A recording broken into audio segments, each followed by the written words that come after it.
Howdy there, David Duford here at davidduford.com. Thanks for watching. I'm going to discuss a brand new sales appointment setting and possibly calling objection that you're going to get, which is I can't meet because I'm afraid of the coronavirus or some sort of derivation of this. Now, let me just take care of some housekeeping notes here. It's March the 12th, 2020, and what I've learned doing YouTube videos since 2014 is that these videos stay out forever. And the information we know right now is fluid. It's changing. It could get better. It could get worse. I don't know what to expect. So keep in mind if you're watching this in the future that what I'm explaining today or trying to teach is based off of the information we know right now. So how do you handle this objection? So a couple of thoughts on this. First of all, I will wager based on today's information that this coronavirus objection in some context is going to be an objection that people throw out to just give them an excuse not to meet. So you need to be prepared with how to deal with it, okay? Second of all, if you utilize the phone to set your appointments, you may hear this more often than if you would show up to the prospect's front door, their business, and try to get an appointment on the spot. Now, I believe, based off of how the human interaction is face-to-face versus over the phone, that it's going to be easier for the time being to sell an appointment or sell someone on an appointment if you can see these people face-to-face. So they can see you as being somebody who's well put together. You obviously look healthy. You look like you're not a risk and going to be more comfortable meeting with you, okay?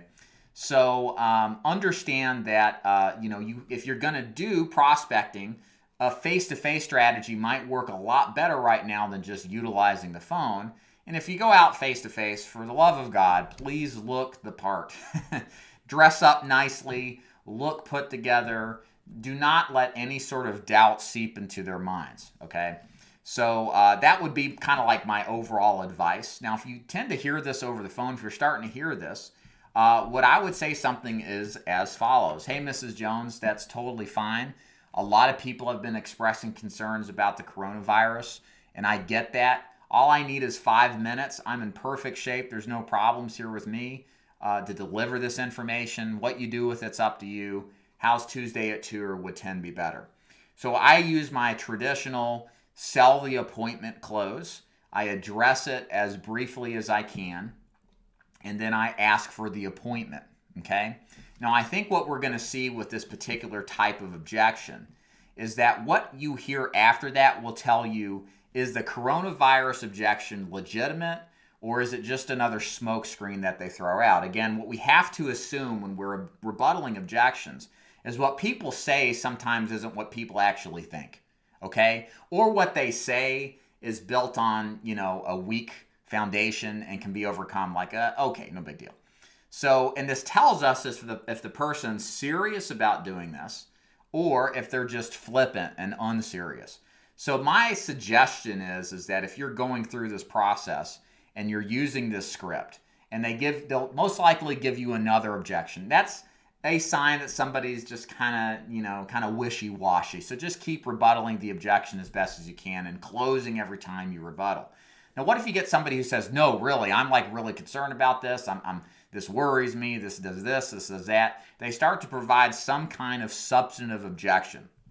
Here's my recommendation to you. Propose the option of discussing this over the phone and doing business. This isn't something I would normally recommend in a otherwise normal economy, in a normal environment where there's no issues at hand. I would consider this if you get the kind of pushback from a client where you can hear it in their voice that they're concerned, they're serious, that they just don't want to meet. This whole thing's got them scared. Transition to start talking about the product over the phone. Begin to pre-qualify them. Begin to get an idea of what it is they want to accomplish, why they want to accomplish what they want to accomplish, and basically figure out if they're a prospect or not. I will be more inclined to recommend that for the foreseeable future, but only after you do the shit test, right?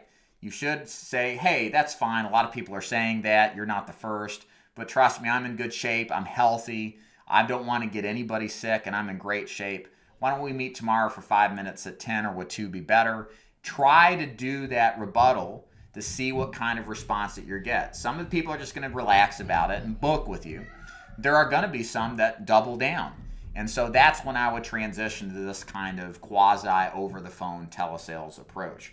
So if you got any questions about how to handle the objections, this sales objection strategy should be good for any industry that does retail sales face-to-face. Last thoughts, again, I really think, especially for you in the insurance business, to consider, if you start hearing this and have a harder time dealing with this, going face-to-face with your prospects as opposed to relying exclusively on the phone to set appointments. You're going to get a better response when someone can see that you're physically healthy, you don't look sick, you don't look ill, and there's more of a persuasion technique in getting an appointment, at least face-to-face, versus over the phone. What I better clarify what I mean. I think it's easier to get appointments when you show up, announce yourself, shake hands or offer to, smile, make a connection. People are more inclined to be okay with letting a stranger in and overcoming that kind of initial gut resistance because of what's going on. Hope this gives you some kind of perspective. Please practice and prepare, because you're going to need this. It's going to be more prevalent, and it can make the difference between getting the appointments you need and those that you don't.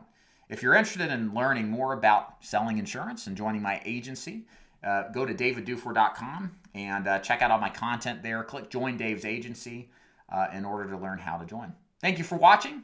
See you later.